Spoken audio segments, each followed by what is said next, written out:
This comes from the White House. A joyful warrior for our country. VP Vance hosts the Charlie Kirk Show with Trump administration officials as we honor Charlie's enduring legacy and impact. So I've got several clips from today. I didn't have a chance to see it yet. I'm going to see it. I started doing show prep as soon as I got done with work, but I probably will watch this probably after the show is over.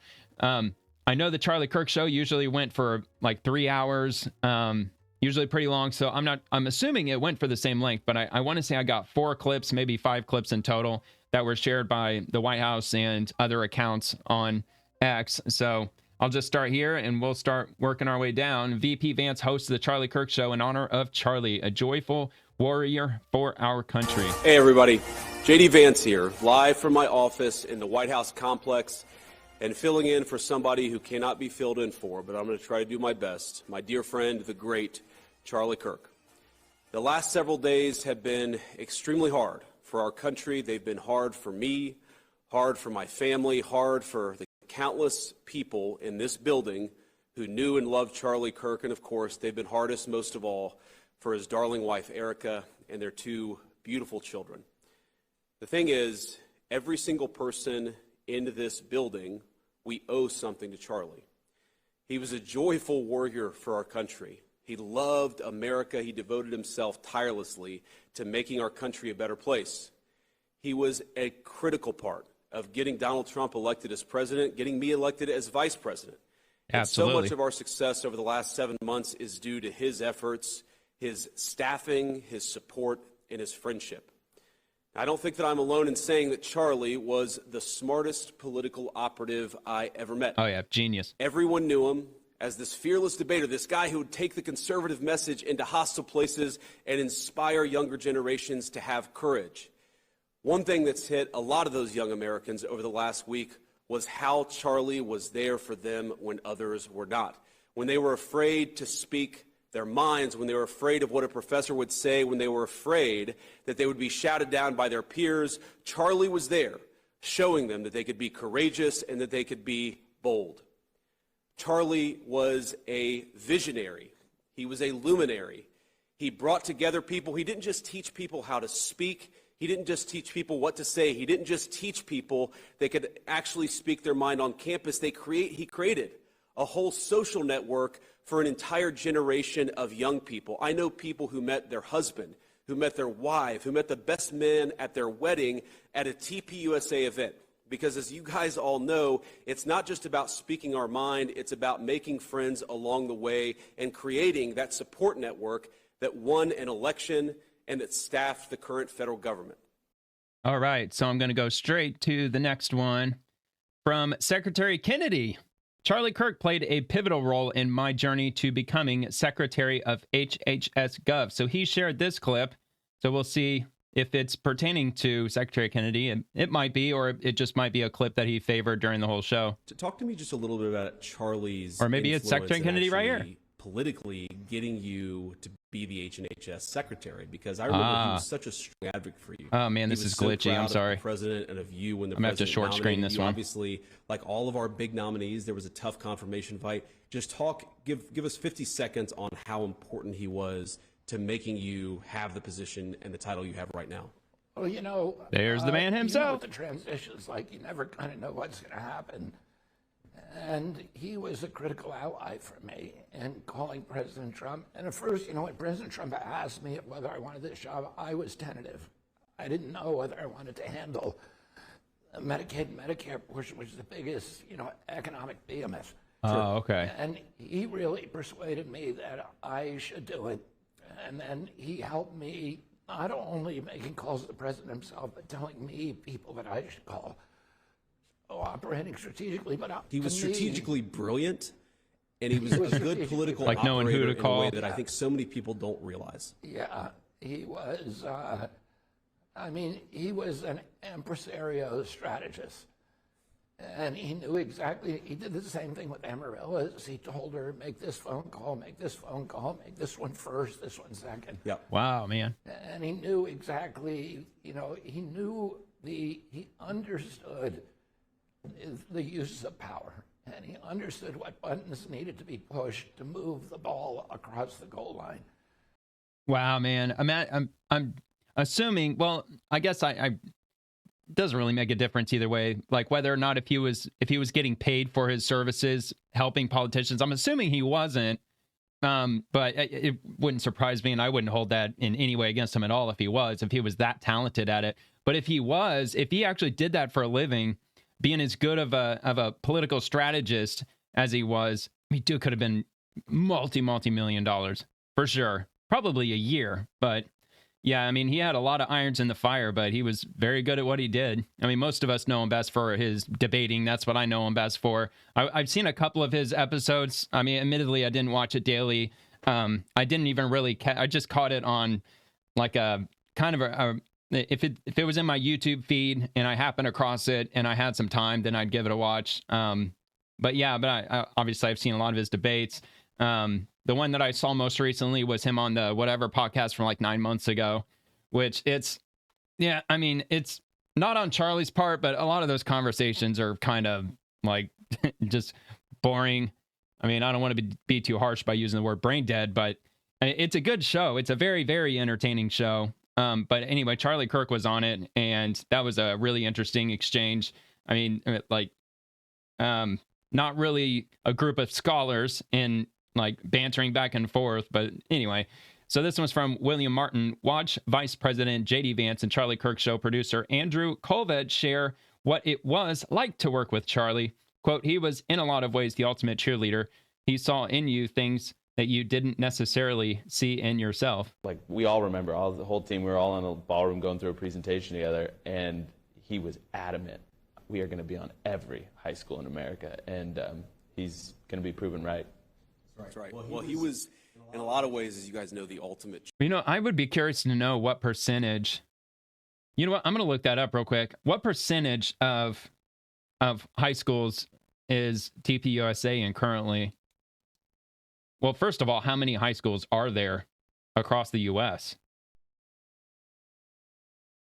All right, here, hold on just a sec. Let me get that back on. All right. Background music, man. I got it turned down because I think it was up too loud. So I'm not sure. I'm still playing around with that.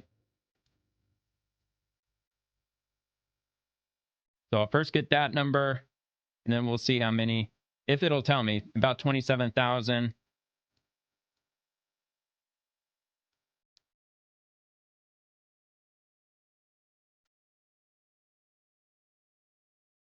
I'm not concerned about grammar or anything like that. Oh, wow. Okay. So Turning Point USA's chapters in approximately 1,200 high schools. So still got a lot of work to do, but still, man, like 1,200 high schools, and what is this number going to be in a month or hell, a month out, like 2 weeks, or even currently? I mean, that number is probably approaching 2,000 right now. I just saw it in passing. I can't remember exactly where I saw it. It was probably on X. But Turning Point USA said that they were getting hundreds, or they might have even said thousands of applicants or applications from high schoolers wanting to start TPUSA chapters in their high school. So, I mean, that number, almost certainly it's going to balloon up to a huge number.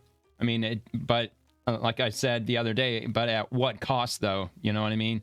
I mean, we would trade any of that just to get Charlie back for sure, no doubt. Cheerleader, and he saw in you things that you didn't necessarily see in yourself. He was a true friend in that way. And I remember, one particularly difficult moment, probably the hardest moment on the campaign trail for me.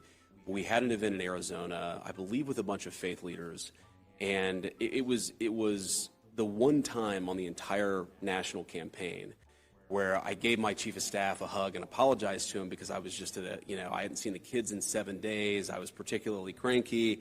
And I get to this event, and I'm just kind of like, man, come on, we got to do this again. And Charlie comes back and he gives me a hug. And he's like, your kids, they love you. And they're going to realize eventually why this was so important to do this. And that kind of gave me this sense of, all right, my head's back in the game. And that was what Charlie was always good at, setting ridiculous objectives, but finding some way to motivate people to go after it, even though it was, it seemed unattainable until you got a little Charlie Kirk pep talk. Yeah, that's very cool. I noticed they're having a little bit of echoing issues, but it looked like it went away. Maybe it's just for a brief moment. And I'm having trouble playing full screen. It's extremely irritating to me, but I just ordered a new computer yesterday. It's supposed to be here on Friday. So I think that's going to go above and beyond all of these occasional stupid video playback issues that I have. So I guess to be continued until then. But here's the next one. Rapid Response 47, Stephen M. on organized radical left violence. And they quote it. I don't like to read the quote because we're going to hear it anyway. Walk me through at a high level, like what you and I have been working on, what the whole administration has been working on to try to make sure that we don't reward and promote this craziness. Yes, so it's an excellent question. I said this before, and but it bears repeating.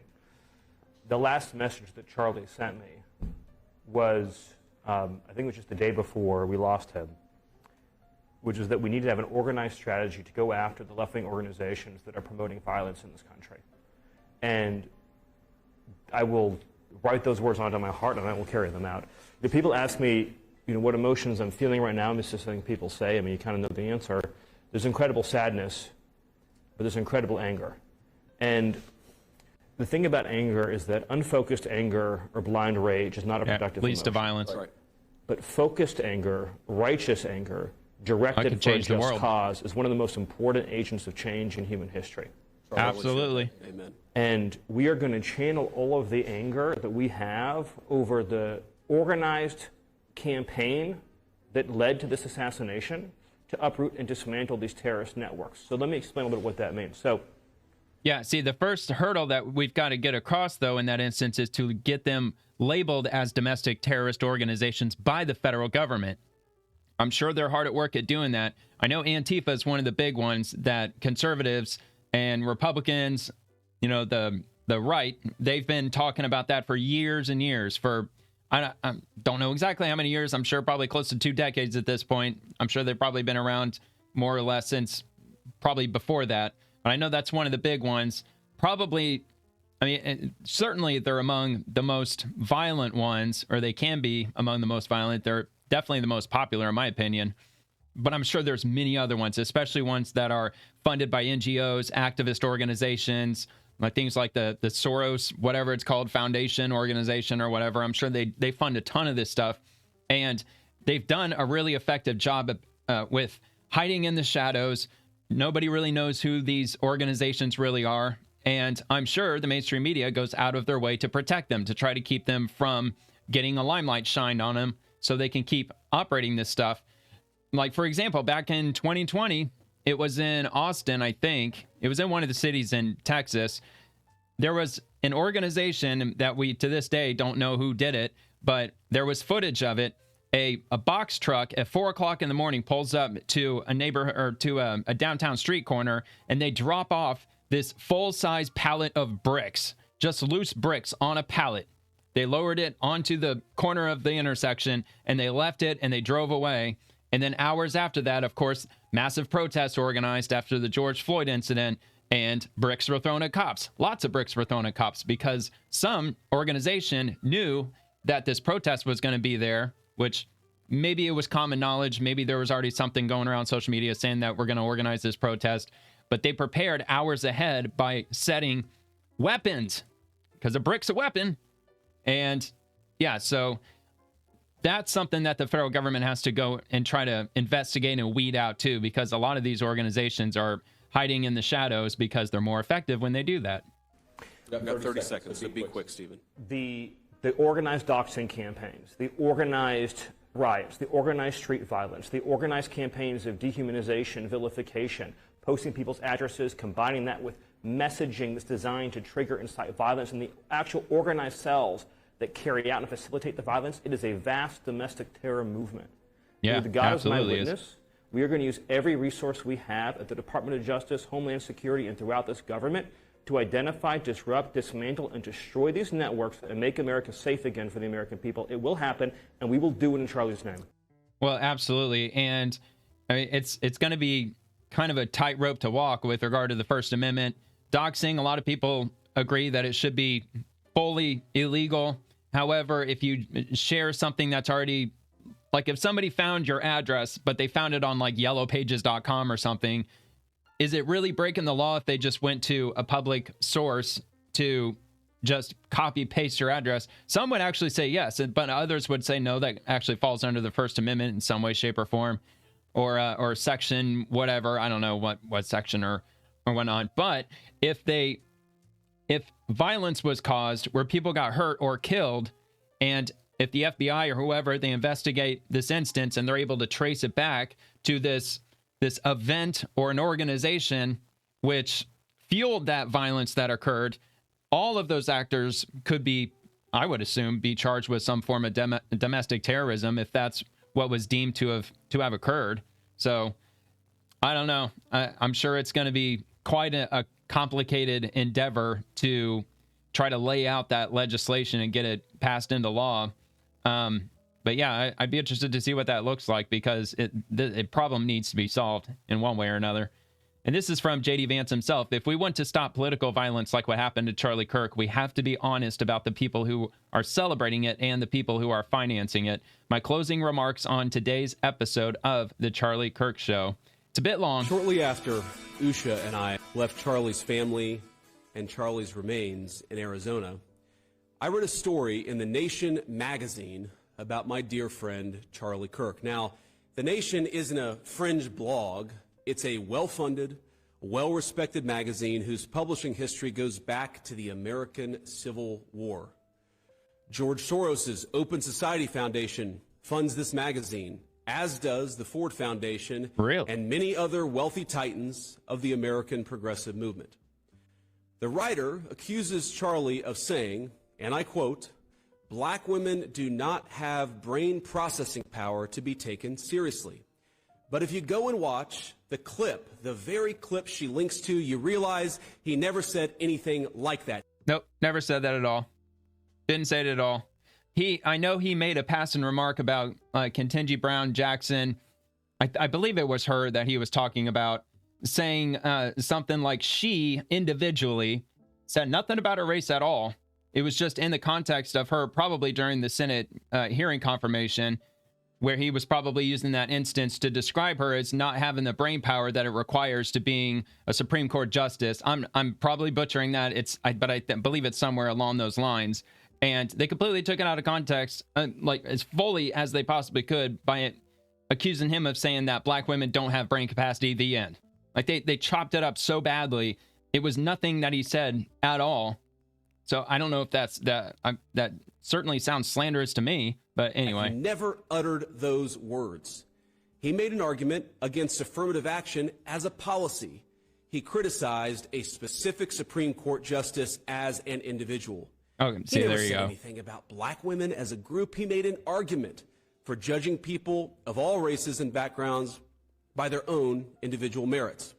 Well, yeah, because Ketanji Brown, it's Ketanji Brown Jackson, isn't it? I think so. I could be getting that wrong. But she couldn't even identify what a woman is. She was just one of those just left-wingers that just simply could not identify what a woman is. And she was sitting right in front of the Senate, getting confirmed to the Supreme Court, a Supreme Court justice. Now, if that's not clown world, I don't know what is. The very evidence she provides, this hack of a writer, shows that she lied about a dead man, and yet she wrote it. An esteemed magazine published it. It made it through the editors, and of course, liberal billionaires rewarded that attack. Now, of course, even if Charlie had uttered those words, it wouldn't mean that he deserved his fate.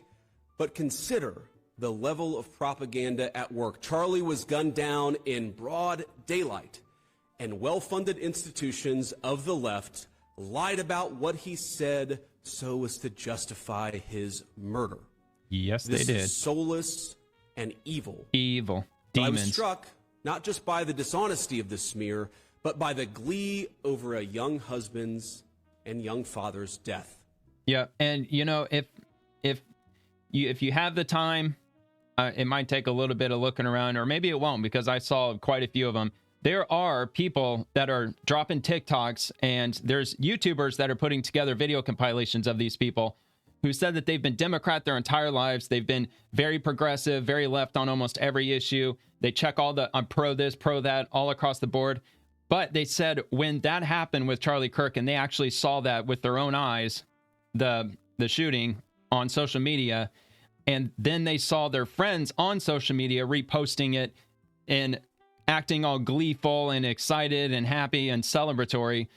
There's a number of people out there that made videos saying that they blocked everybody, they unfriended everybody. There was one young lady, probably in her early 20s, who she said, I don't think that I've really been living in reality. Like, I'm like, this just doesn't make any sense to me. Why people that I've known my whole life would celebrate somebody's death? Like, he was an American just like us. And anyway, it was definitely eye-opening for her and for many others.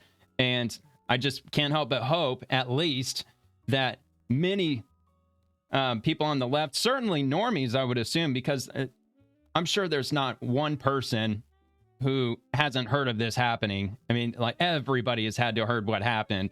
And every normal person would say that, no, nobody deserves to get shot because they said something that you don't agree with. And if leftists and Democrats are justifying that, well, if you say something that I disagree with, then you deserve to die, like literally die.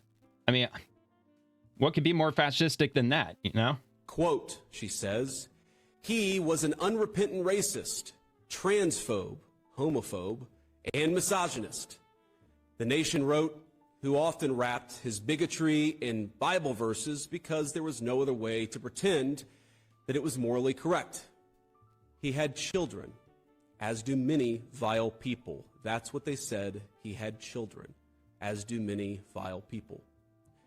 Now, hours before this smear was published, my wife and I had the honor of escorting Charlie's body back to his home in Arizona. We took his wife, Erica, we love you, his parents, his sister, and a few of his best friends with us. And as they offloaded Charlie's casket from Air Force 2, I worried that Erica would collapse with grief. Now, I am a very lucky husband to a very wonderful wife, but I have never been prouder of my wife than that moment as she held Erica in Erica's very darkest hour. And I thought of Erica as I read that disgusting attack on Charlie. He had children, as do many vile people. That's what they said about him. I said the Lord's Prayer. Our Father who art in heaven, hallowed be thy name. Thy kingdom come, thy will be done on earth as it is in heaven. And I asked Usha what Erica had said to her earlier in the day in a private moment, and I asked Erica's permission to share this. My wife told me, she asked me for advice. Erica asked me for advice on how she should tell her children that their father had been murdered. Oh, man. She asked my wife how to tell her beautiful kids that their father and my dear, very dear friend is no longer with us. And as she was doing it, there were people dancing on that father's grave.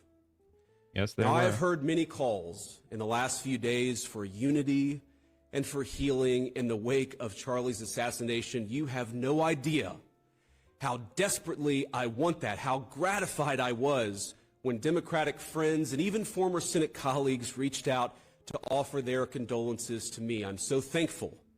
And I know there are so many like them all across our great country.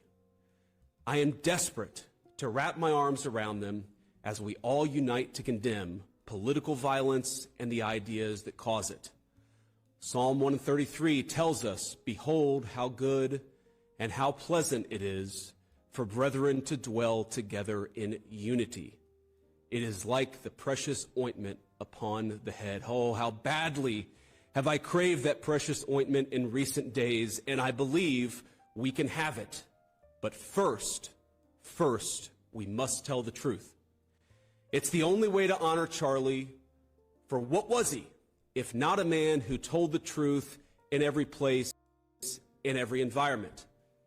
Now, the most important truth Charlie told is this, that long ago a man, begotten, not made, came down from heaven, and by the Holy Spirit was incarnate of the Virgin Mary and became man. For our sake, he was crucified under Pontius Pilate and suffered death and was buried and rose again on the third day. Charlie believed, as I do, that all the truth he told flowed from that fundamental principle. I really do believe that we can come together in this country. I believe we must.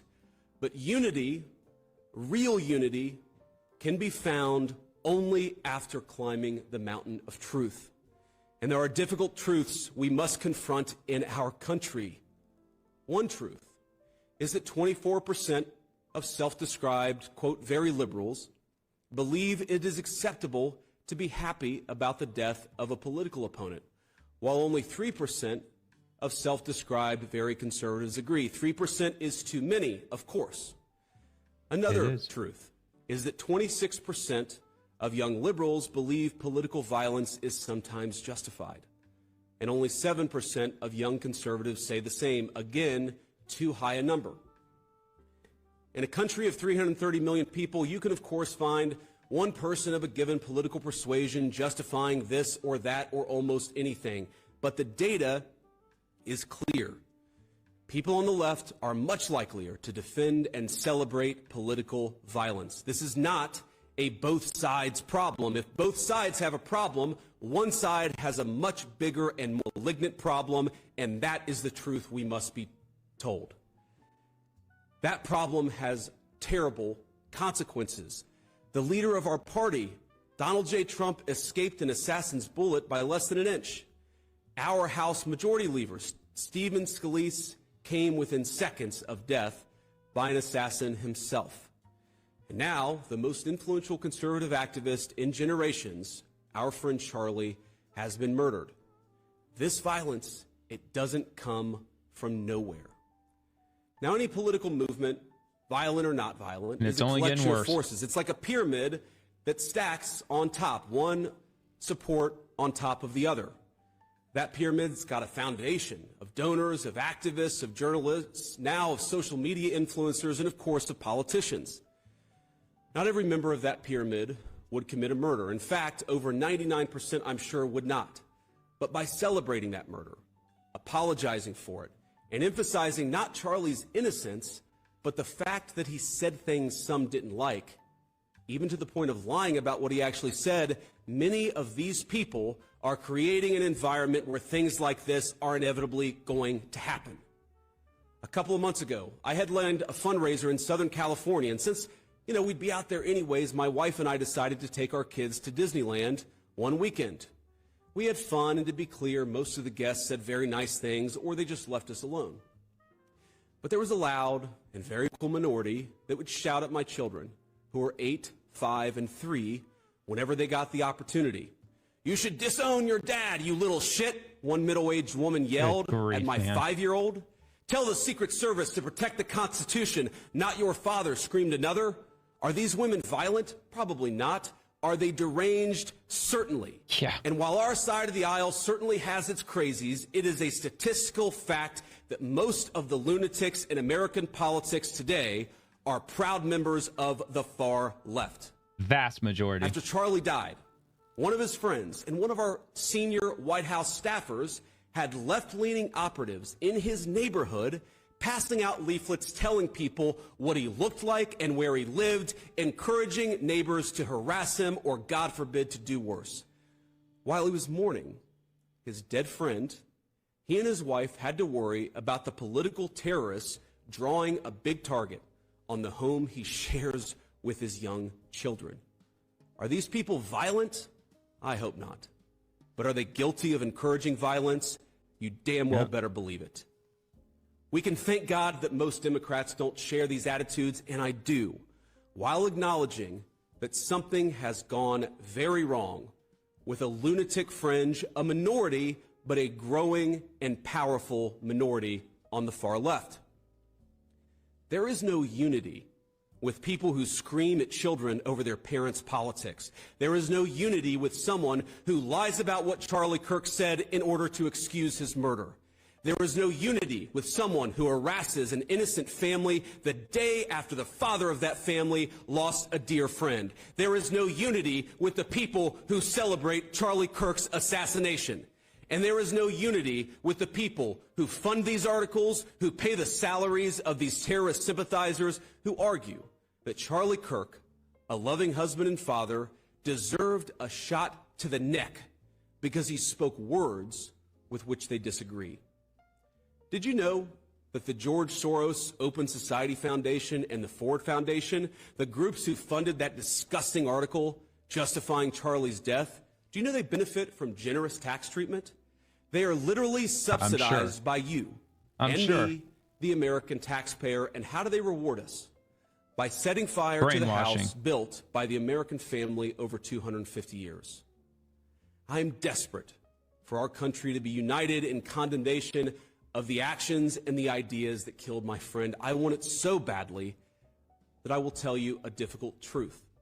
We can only have it with people who acknowledge that political violence is unacceptable, and when we work to dismantle the institutions that promote violence and terrorism in our own country. Now, our government, you heard me talk to Stephen Miller about this, will be working very hard to do exactly that in the months to come. We're not always going to get it right.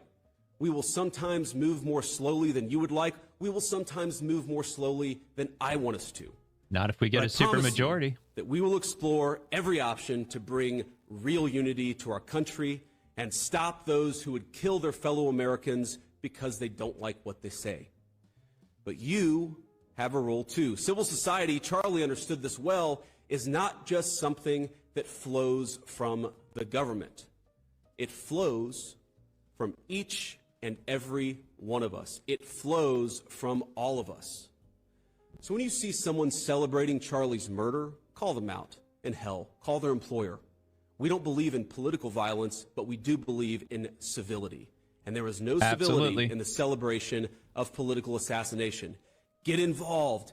Get involved. Yeah, and like the left was saying that, oh, so now you're cancel culture. I thought you were anti-cancel culture. Well, dude, at that point, we're just fighting fire with fire. And that's the civil thing to do, is contact their employer. And if their employer says so, it's the First Amendment. They can say whatever they want. And then that would be the conservative side's responsibility to boycott the company and do whatever we can, because that's peaceful. It's peaceful by doing that. Plus, almost every employer has codes of conduct on how you should conduct yourself. And a lot of employers, they may not pay attention to your social media on a daily basis, but they definitely look at it when they're hiring new employees.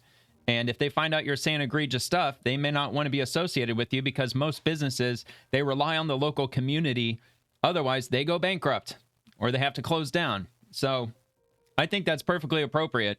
I think that's what should happen. The left's been doing it for a long time. So I would argue the left has already set a precedent.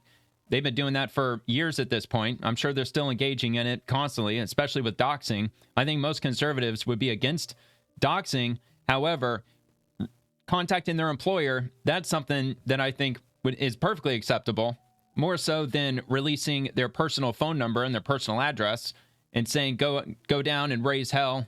That's what the left is typically engaged in doing. So anyway. Get involved. It's the best way to honor Charlie's legacy. Start a chapter of TPUSA or get involved in the one that already exists. If you're older, volunteer for your local party, write an op-ed in your local paper, run for office. I can't promise you this is going to be easy. No, it's going to be hard. Can't promise you that all of us will avoid Charlie's fate. Can't promise you that I will avoid Charlie's fate. But the way to honor him is to shine the light of truth like a torch in the very darkest places. Go do it. We owe it to our friend to ensure that his killer is not just prosecuted but punished. And the worst punishment is not the death penalty, but the knowledge that Charlie's mission continues after he's gone. St. Paul tells us in the book of Ephesians to put on the full armor of God. Let all of us put on that armor and commit ourselves to that cause for which Charlie gave his life, to rebuild a united States of America, and to do it by telling the truth. I think Charlie's killer, I think we should rebuild the gallows and hang him. That's what I think should happen. It should be a public hanging, because that will send a message to everyone that if you're going to engage in political violence in our country, you're going to be hanged in front of the entire country. I completely think that should happen, because, I mean, what else are we going to do? too many people on the left are beyond saving, I think. I mean, there's a lot that aren't. This was a big wake-up call to a ton of people. It's going to be very interesting to see how the midterms shake out and how big of a swing it's going to be. Because it's already common knowledge that Democrats, not all, obviously, not even most, historically, but a lot of Democrats at some point in their life end up changing over to a Republican, but it's very rare for a conservative or a Republican to switch over and start voting Democrat or become affiliated with the Democratic Party. That's way more rare for that to happen than the former. So, yeah, they can pass laws. They can go after these nonprofits, these NGOs. They absolutely should be going after them. But as he said, it's not going to be easy. It's going to be time consuming. It's going to be very difficult. There's going to be tons of court cases. Lots of leftist judges out there are going to try to strike down anything that they try to pass, which is absolutely crazy. Yeah, and it's as long as they stick to the message, political violence, and whatever leads to it, whatever causes it, and the fallout from it, you know, I don't know, man, we just got to set a precedent for people who engage in it. And if somebody murders somebody else over political violence or domestic terrorism, I think they should be hanged, because that would probably deter at least some people from doing it. Maybe it won't.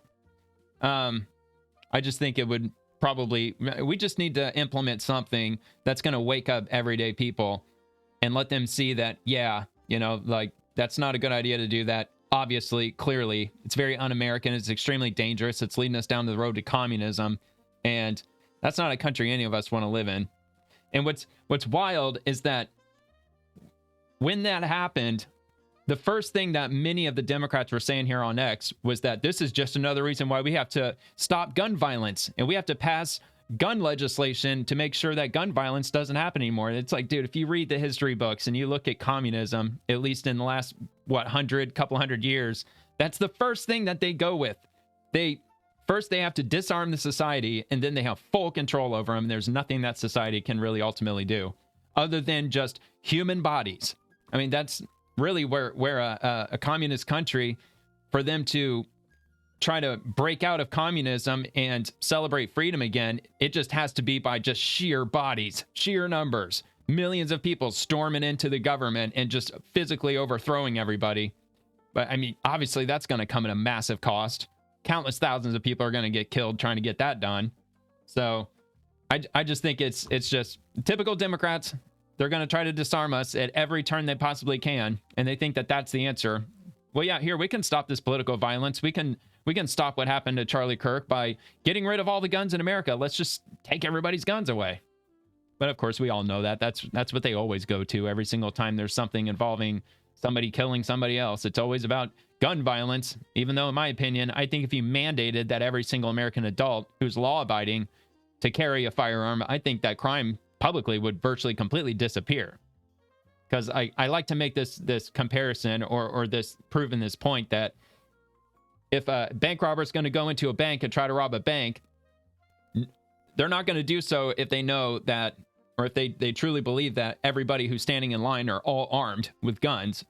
They're probably going to think twice before robbing a bank. I don't know. It's just opinion of mine, I guess. I mean, I've heard a lot of other people make that point as well. So anyway, yeah, it's going to be difficult. It's going to take some time. It's going to be very complicated. And I don't know. I just hope something comes out of it that's going to make some real change, because another thing they really got to go after are the college professors, the education system, because they're brainwashing children at a very young age. And a lot of them are really just beyond saving, because they just grew up believing just like brain dead nonsense that just they're not rooted in reality. So some of them are waking up, and unfortunately at the cost of Charlie Kirk, they're waking up to what's going on.